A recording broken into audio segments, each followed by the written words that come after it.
Assalamualaikum warahmatullahi wabarakatuh.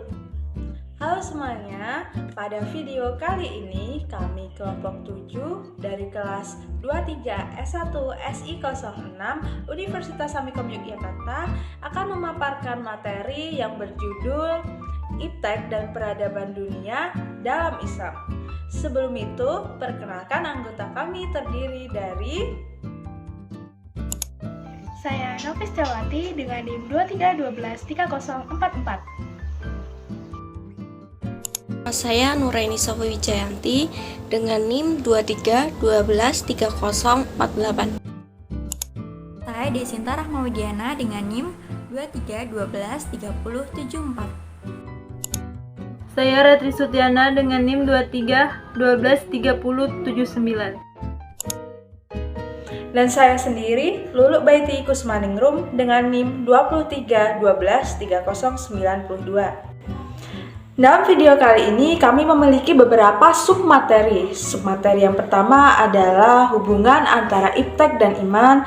Kemudian submateri yang kedua adalah Islam dalam lintasan iptek dan peradaban dunia. Kemudian submateri yang ketiga adalah kontribusi Islam terhadap iptek dan peradaban dunia. Lalu submateri yang terakhir adalah etika dan tanggung jawab ilmuwan dalam Islam.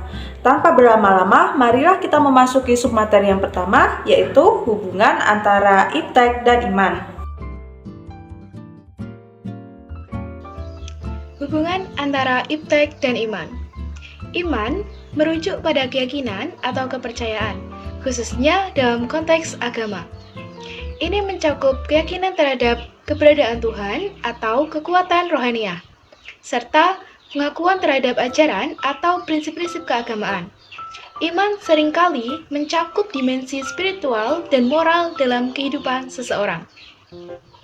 Sedangkan iptek adalah singkatan dari ilmu pengetahuan dan teknologi, mencakup bidang ilmu pengetahuan alam, sosial, teknologi, dan rekayasa. Ilmu pengetahuan berkaitan dengan pemahaman tentang alam semesta dan fenomena alam. Sementara teknologi melibatkan penerapan pengetahuan tersebut untuk menciptakan solusi atau perangkat yang bermanfaat. Iman dan iptek atau ilmu pengetahuan dan teknologi dapat memiliki hubungan yang kompleks. Beberapa orang melihat iman dan iptek sebagai dua hal yang saling bertentangan, sementara yang lain melihatnya sebagai dua aspek yang dapat saling melengkapi. Beberapa orang meyakini bahwa iman dapat memberikan kerangka spiritual dan moral, sementara iptek menyediakan pemahaman tentang dunia fisik. Dalam beberapa kasus, iman dan iptek dapat bekerjasama untuk mencapai tujuan bersama, seperti pengembangan teknologi yang dapat meningkatkan kualitas hidup atau pemahaman lebih dalam tentang alam semesta. Namun, ketegangan atau perbedaan pandangan antara iman dan iptek juga bisa muncul tergantung pada interpretasi individu dan keyakinan masing-masing orang. Hubungan antara iman dan iptek. Yang pertama, tantangan dan dialog. Iptek kadang-kadang menimbulkan pertanyaan atau tantangan terhadap keyakinan keagamaan. Dialog dan refleksi yang terbuka dapat membantu memahami bagaimana keduanya dapat berdampingan atau saling melengkapi. Yang kedua, penerapan moral dan etika. Iman dapat memberikan dasar moral untuk pengembangan dan penerapan iptek.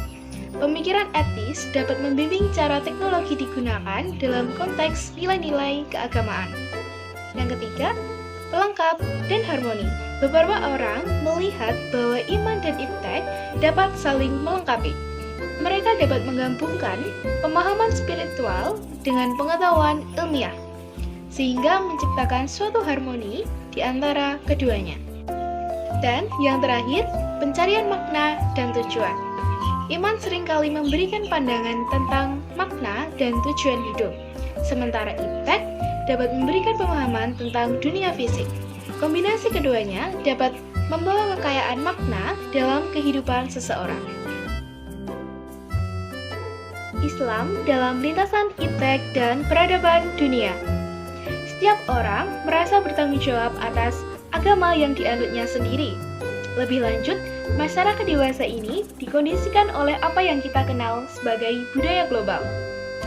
Situasi ini menjadikan masyarakat semakin terbuka pada keyakinan-keyakinan lain, sehingga mereka menjadi terbagi dua, yaitu mereka yang terpengaruh oleh perkembangan dan keyakinan teknologi dan mereka yang tetap berpegang pada keyakinan agama masing-masing.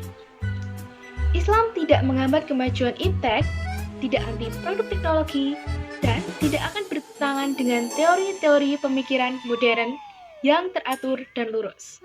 Asalkan dengan analisis yang teliti, objektif, dan tidak bertentangan dengan dasar Al-Quran. Saat perkembangan iptek pada Islam.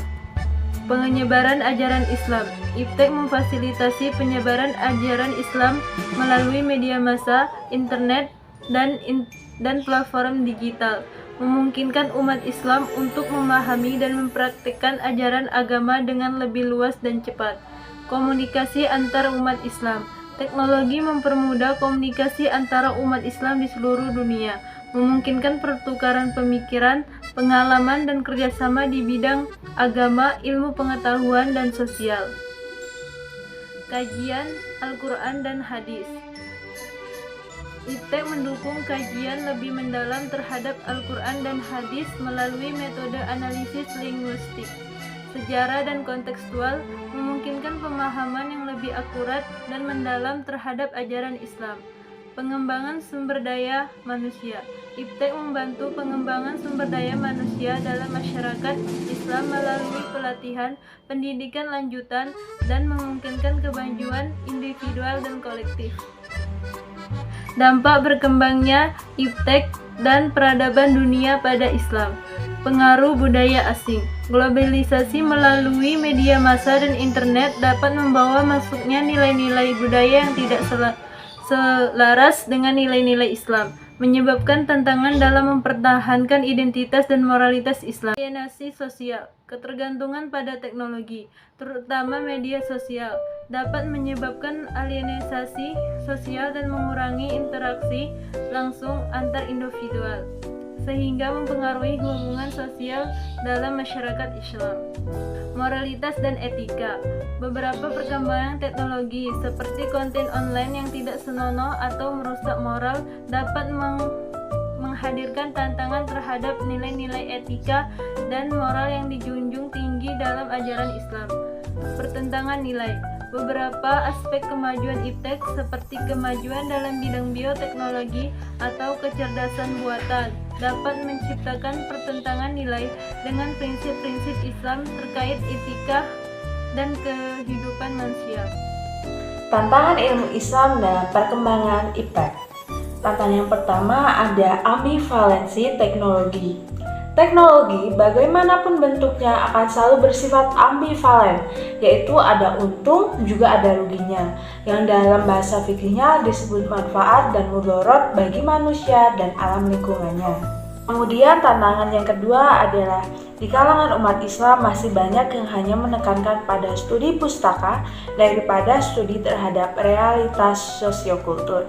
Hal ini mengakibatkan kurang berkembangnya literatur tentang ilmu-ilmu empiris Islam seperti sosiologi Islam, antropologi Islam, psikologi Islam, ekonomi Islam, dan juga lain sebagainya. Hal ini sangat berbeda dengan tokoh ilmuwan muslim di abad Renaissance Islam yang hasil karyanya dijadikan sumber rujukan dalam studi pustaka.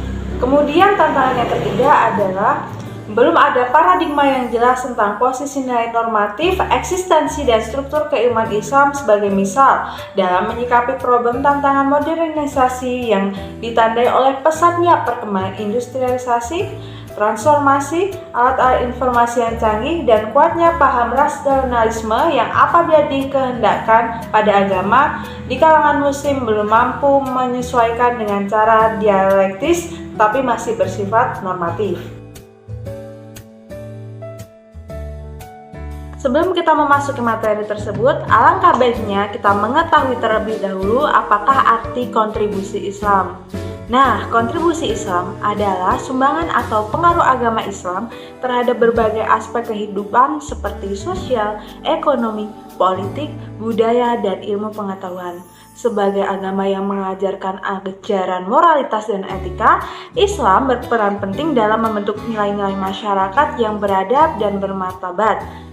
Ruang lingkup kontribusi Islam sebagai agama yang komprehensif, Islam memiliki pengaruh yang sangat luas dan beragam di berbagai kehidupan. Kontribusi Islam terhadap iptek dan peradaban dunia. Yang pertama, penyebaran pengetahuan dan tulisan klasik Yunani dan Romawi. Pada abad pertengahan, ketika Eropa berada di abad ke-8, dunia Islam mengalami masa keemasan peradaban dan pengetahuan. Selama periode ini, para sarjana Muslim memperkenalkan klasik Yunani dan Romawi dan menerjemahkannya ke dalam bahasa Arab dan kemudian menjadi dasar pengembangan ilmu pengetahuan di Eropa. Salah satu ilmuwan yang berperan dalam hal ini adalah Hunayn ibn Ishaq. Yang kedua, kemajuan dalam sains dan matematika. Ilmuwan Muslim seperti Al-Khwarizmi membuat kontribusi besar di bidang sains dan matematika. Mereka memperkenalkan konsep nol dan sistem bilangan desimal yang kemudian menjadi dasar pengembangan matematika modern. Selain itu, mereka mengembangkan astronomi dan astrofisika serta memperkenalkan konsep planet dan bintang di Eropa. Yang ketiga, pengembangan sistem pemeliharaan.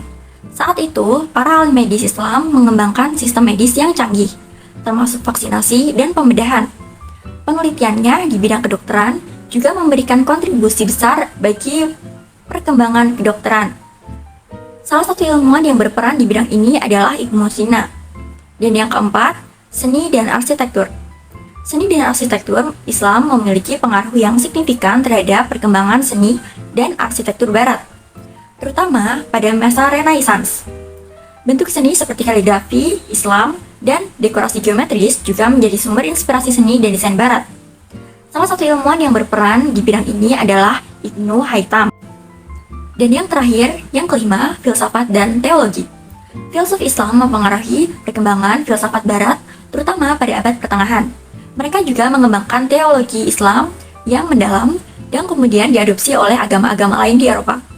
Salah satu ilmuwan Muslim yang berperan di bidang ini adalah Al-Farabi.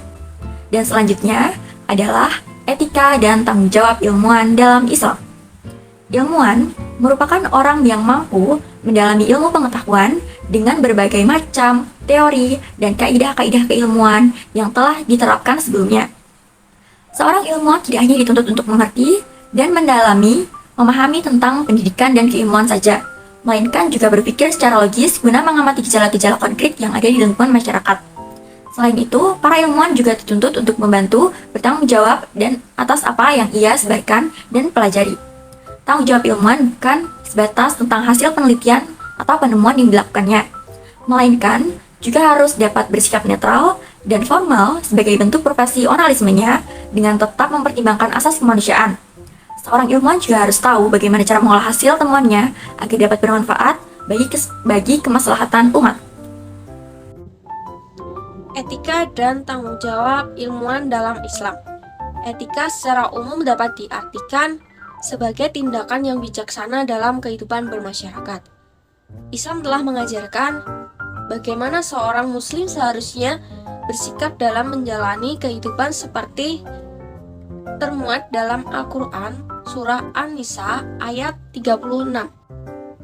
Dari ayat tersebut dengan jelas seorang muslim diperintah untuk melakukan kebaikan terhadap siapa saja dalam lingkungannya. Adapun perintah tersebut merupakan sebuah contoh dari pedoman etika dalam bersikap kepada Allah dan tindakannya kepada hambanya. Sesungguhnya setiap apapun peran yang dimiliki dalam hidup bermasyarakat tentunya diatur oleh sebuah etika. Selain itu, profesi sebagai ilmuwan tentu memiliki tanggung jawab yang wajib untuk mereka terapkan. Adapun tanggung jawab seorang ilmuwan akan ada di slide selanjutnya. Tanggung jawab ilmuwan dalam Islam. Yang pertama, bertanggung jawab dalam hal memelihara dan menjaga ilmu. Dan yang kedua, memperdalam dan meraih hakikatnya agar ilmu menjadi meningkat. Yang ketiga, bertanggung jawab mengamalkannya. Yang keempat, bertanggung jawab dalam mengajarkan pada orang yang mencari ilmu. Dan yang kelima, bertanggung jawab menyebarkan agar manfaat ilmu jadi luas. Dan yang terakhir, bertanggung jawab mengikhlaskan ilmu karena Allah SWT. Makna integrasi dalam Islam. Dalam pandangan Islam, antara iman atau takwa di satu sisi dengan ilmu pengetahuan, teknologi, dan seni di sisi lain. Haruslah terjadi hubungan yang harmonis dan tidak boleh dipisah-pisahkan. Sistem yang terintegrasi inilah yang dinamakan dengan dinul Islam, karena berarti telah memuat akidah, syariah, dan akhlak. Dan yang kedua, aktivitas manusia tidak akan bernilai sebagai amal soleh kalau tidak dibangun di atas iman dan ilmu yang benar. Dan yang terakhir, pencarian dan pengembangan iptek yang terlepas dari keimanan dan ketakwaan tidak akan bernilai ibadah, serta tidak akan menghasilkan kemaslahatan bagi umat manusia dan lingkungannya, bahkan bisa menjadi malapetaka. Baiklah teman-teman, itulah tadi pemaparan materi mengenai iptek dan peradaban dunia dalam Islam. Semoga penjelasan tadi dapat menambah wawasan kalian dan semakin memperkuat rasa cinta kalian terhadap Islam. Sekian dari kelompok kami. Wassalamualaikum warahmatullahi wabarakatuh.